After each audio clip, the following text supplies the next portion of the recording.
Amongst all the crazy B-movie stuff he pumps out, Nicolas Cage also tends to hit the nail right on the head every once in a while and gives us little gems that go above and beyond what we've come to expect from him. Yeah, this movie was not what I was expecting. Let's talk about Pig.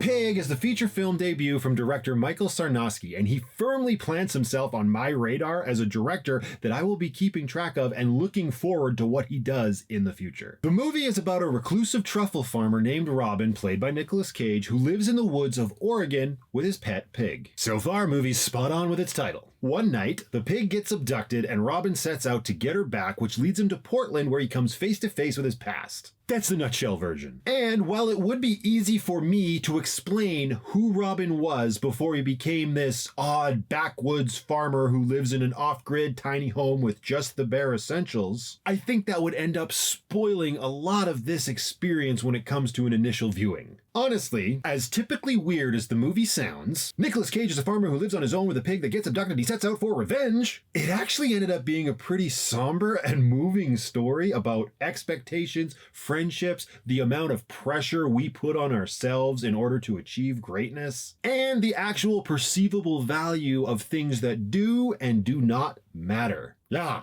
I was not expecting that. Robin is a pretty perfect role for Nicolas Cage. He's very quiet, reserved, and just lives his life day to day. He also has some demons that he's dealing with that is made very evident without it being spelled out for us. Example, he clearly lost his wife, but we never find out the specific reasons why. And he believes that the Oregon coast will be wiped out in the next few years by a massive earthquake followed by a humongous tidal wave, so nothing else really matters. Again, we don't really find out why Robin believes that. A lot of this character's emotions and state of mind are left up to our interpretations with just a little bit of a gentle guided hand. I like roles like this from Nick Cage. Yes, he is more well known for playing loud, explosive characters in the past, and some of you may prefer those characters, but I have always liked him a little bit more reserved. One of my favorite movies is Con Air. Sure, explosive, awesome, very well put together action movie from director Simon West, but Nicolas Cage's character of Cameron Poe in that movie, he's very reserved. One of his best roles. The gig that Robin has going for him, to survive, is that he goes out and he farms the truffles, and then every Thursday this kid, this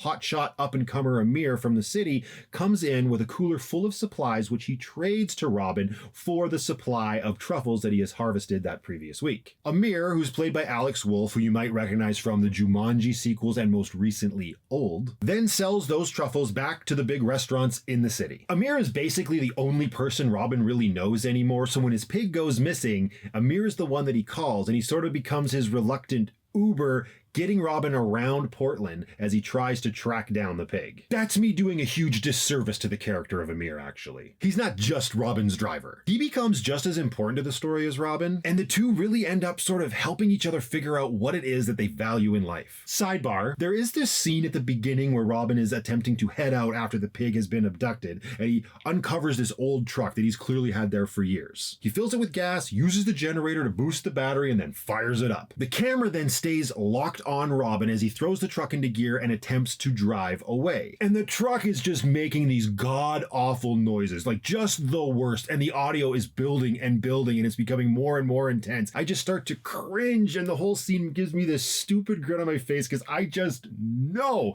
that this sucker is gonna blow. Cage just stays laser focused, not caring that the truck is basically screaming in agony right up to the point where it absolutely does die about 10 feet down the road. He then gets out of the cab and just walks into town. While a funny scene, it was also an important one because it showed us how Robin deals with situations like this, and that is that he doesn't really deal with it other than moving on, without any sort of real reaction. The only thing he does seem to genuinely care about is his pig, and that's kind of sweet. Even the initial scene of the movie where it just kind of went through a day-to-day with Robin, where he wakes up, he goes out, he farms the truffles, he comes home, makes dinner, eats dinner, and then goes to bed, all the while with the pig at his side, all I could think was, oh, that's kind of cute. And that leads into my one and only criticism of this movie, if you can even call it that. I would have liked to have seen a little bit more of Robin with the pig before she got abducted, just to solidify my connection to that relationship. It's still effective when she gets taken, and I wanted him to get her back for sure. But just a bit more would have been nice. Not a huge complaint. I mean, that also lends itself to the pace and the runtime of the movie. This is an easy watch that does not waste your time, yet it still feels like an epic drama. Now, I would have thought that would have been a bad thing, but in the end, the entire experience was the perfect amount of time to present a well-crafted story. I also have to mention some of the very beautiful shots, especially in the beginning. The woods of Oregon and how they were presented in a handful of shots were absolutely stunning. It's not hard to imagine why someone would want to run away from society and take up camp there. I do feel a little bad not going into more detail about what the movie actually is about, because honestly, it may not end up being for some people. But I still think that the discovery of Robin's past and who he was and how that plays into the story and what the movie ultimately ends up being about is just as important as the story itself, so I can't bring myself to ruin it. Pig gets a 9 out of 10 from me. It's a very well put together fable that is simple on the surface, but has many more layers to it that I sure wasn't expecting. And by the time the credits rolled, I was very pleased with my decision to give it a shot, and I think you will be too. Like I said at the top, every once in a while we get these little gems from Nicolas Cage where he plays these fleshed out characters and gives really solid performances. So if you like stuff like Joe or The Weatherman, then you're probably gonna like Pig as well. And let's all keep an eye on this director. I expect he's not gonna let us down. So what about you guys? Have you seen Pig yet? Or what's your favorite Nicolas Cage movie? He's got a few. Let me know in the comments below, and I will see you all in the next one.